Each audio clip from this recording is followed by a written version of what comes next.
We've received quite a bit of interest in my free to be workshop, so to that effect, beneath this video is a link that will give you a description for the workshop, and we've also included a special discount. So if that's something you would be interested in, I would invite you to click that link, and I hope that you would find the course to be quite beneficial.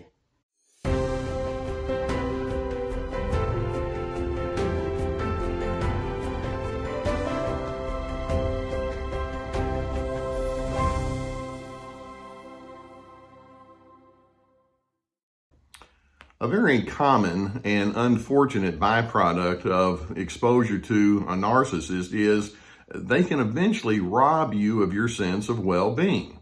I can't tell you how many times I've spoken with people who have had ongoing exposure to narcissists, and they can recount so many times when that narcissist questions them and asks them, why are you feeling this way? And this is not right. And they just constantly come up against them.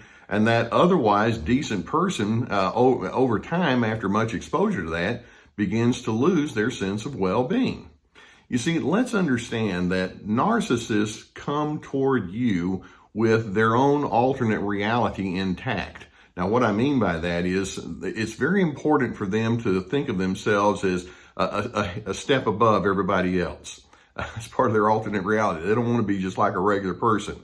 And they think of themselves as being entitled, and so they have to come up with all sorts of ideas that prop that up. And they convince themselves that they have to tell you what to do, that they need to be the one in control because you can't do things right. They honestly believe that if you have some sort of idea that comes against them, you're wrong, and so they're very defensive and thin-skinned.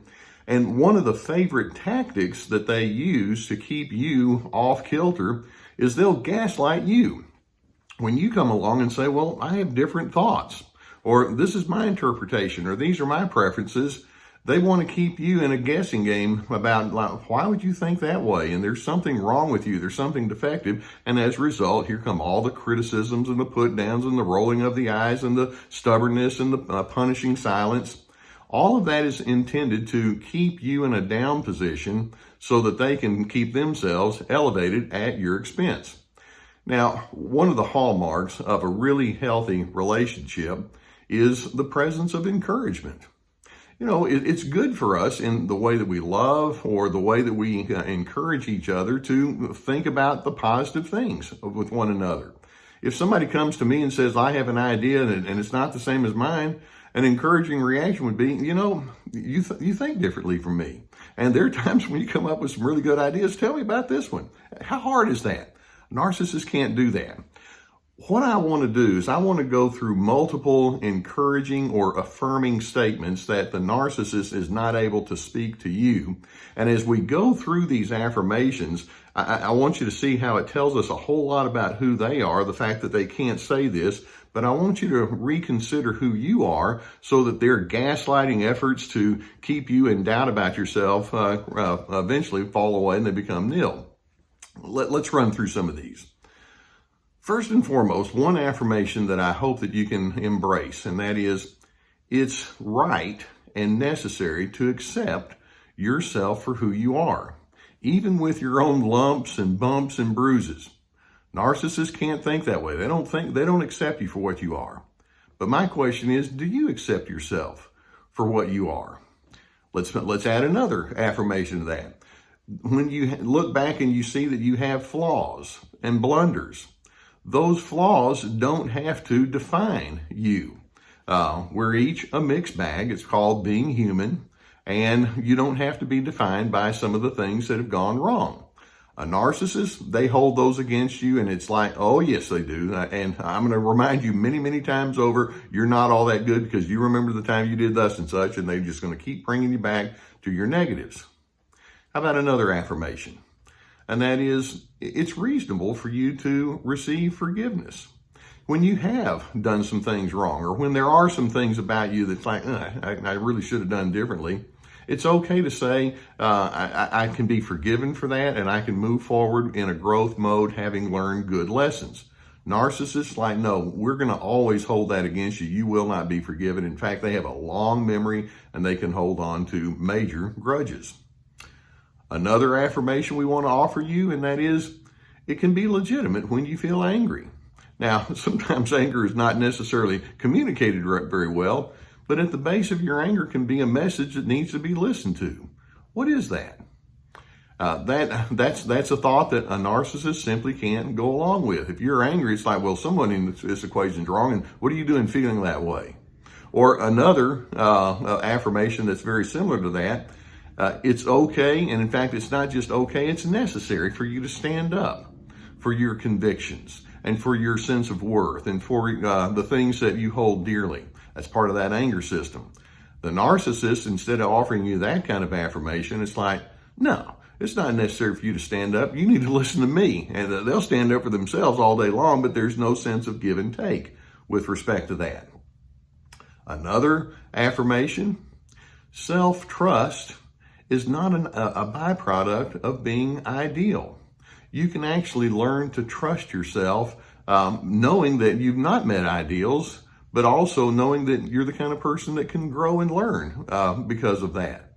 A narcissist, they have this idealistic, perfectionistic agenda that they want to throw onto you. Of course, you're never going to meet up to their standard. They don't want you to trust in yourself. In essence, they'll say, trust me, look at me, I'll tell you what to do, when in fact their whole way of life is built upon flawed reasoning, but nonetheless, you're supposed to drop your self-trust and go with them. How about another one? And that is, you're unique. You have a special blend of skills and experiences and preferences. Why don't you lean into that? Now, when you come across with the narcissist as a unique person, it's like that scares them. They want conformity. They want to make sure that you conform to their preferences, end of discussion, and they'll question, why do you have to think that way? As part of the gaslighting that they throw at you. This next one, and this affirmation, this is a big one to me, and that is, you have worth. You're a worthy individual. This is not up for debate, and it doesn't have to be proven. It's just simply part of your humanity. And a narcissist is like, no, you're constantly having to prove yourself to me, and of course, you never do measure up. You have worth based on my declaration, and right now it's not looking too good. That's the way they think. But I'm hoping that you can lean into your sense of worth. Or how about another one that just follows right on the heels of that? Another affirmation. You deserve respect.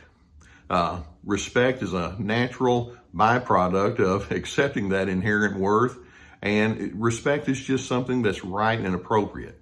And the narcissist says, I respect people who think like me. And other than that, you're not going to get any kind of respect. No way. Now, I'm hoping you can see through that. That's part of their false or their alternate reality. I'm the only one that deserves it, and I determine who gets respect and worth. You don't get to determine that. That's part of their delusional thinking. How about another affirmation? And that is, with respect to your uniques, talents, and skills, let's consider those as gifts that can bring goodness to others. There are some things about you that are just good from within you. A narcissist can think, well, I've got talents and skills. Yeah, let's listen to that. Your talents and skills, how can you use those to make me feel better? But they don't really see your talents as being a gift. I'm hoping that you do. I mean, if you're musical, if you're good at mathematics, or if you're organized, if you're an uplifting presence, all of that's part of your uniqueness. Rather than thinking, well, is the narcissist going to get mad? Lean into those kind of characteristics, and you don't have to get their approval in order to do so. How about this one? Your patience and your compassion are a healing balm. Thank you for being that way. Now, when you're trying to be patient and healing with a narcissist, you know what they think? Okay, this is somebody I can manipulate, because they see softness or gentleness or goodness as an opportunity to enter in and just take over. Actually, they forget the whole message. Gentleness and goodness and healing, those are positive characteristics. They focus instead on dominance and control and invalidation, because it's all about elevating themselves. Do you see how they operate with such an alternate kind of reality? You don't need to buy into that. Another affirmation, you possess a free will, and that means you get to be whatever you need to be, and you're responsible for who you are, just as I'm responsible for who I am. Let's celebrate that. That scares a narcissist. They don't want to affirm your free will. They want to affirm, yeah, there's one will in this universe, mine. Align your will with my will. And if you don't, then they'll call all of that into question. And how about this one? The goodness that you display is, in fact, a breath of fresh air. Let's give thanks about the things in you that are right and appropriate. Narcissists, when they see you being good, or they notice that you really have been helpful, they'll bring a skeptic's mindset. Well, who are you trying to impress? Or I wish everybody could see the part about you that you don't show them, and they minimize that. You see, it's really sad that because of their alternate reality and because of their need to elevate themselves at your expense, narcissists don't have the joy of being an encourager. And these affirming statements that I just made to you, it's like, wouldn't it be nice for us to speak those into one another? And the narcissist has such a craving to be the only one in the room that deserves the positives that they minimize it. And like I said at the beginning, your exposure to this over time can make you question the legitimacy of you. Don't let that happen. They're gaslighting because they're trying to prop up a story about themselves that's built upon deep fear and insecurity. They see affirmation as a zero-sum game. If they affirm you, then that's one affirmation that they don't get to have. And there's a weird math that they use. But I'm hoping that you can have a self-affirming mindset that says, there are things about me that are good. And if a narcissist brings all sorts of false premises that they build upon in their relationship with me, that's on to them. But I don't have to get pulled into them. I give me permission to be separate and distinct. As part of that freedom, let's affirm that in you. Now, I hope that videos such as this give you some good things to think about. If you've not already done so, I would invite you to hit that subscribe button. And when it does, there's going to be a bell, and clang that bell, and you'll get notifications for more videos. We have a Surviving Narcissism Team Healthy membership now. You'll see a join button right next to our videos. Click that, and it's a monthly membership fee of $7. It's not much. And every Wednesday, I do a Q&A, a time where I answer questions that you send in through the comment sections. Laura does a Q&A on Mondays, and we have extra videos and articles. I would invite you to become a member of our Surviving Narcissism Team Healthy. In addition, it may be that listening to things like this promote or provoke a sense that says, I need to get some counseling. If you have someone in your immediate area that you can avail yourself to, I would encourage you to do that. If you don't, we have a link below for an online counseling service. They're a sponsor of ours, and we've received good feedback from that. And online counseling is very popular. I would encourage you to do that.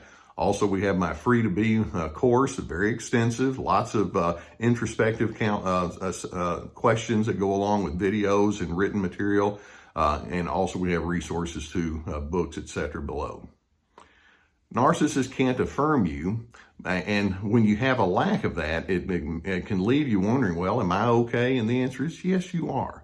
Lean into that, affirm yourself, and be an affirmer of other individuals. And in doing so, you become positioned to find your much-deserved peace.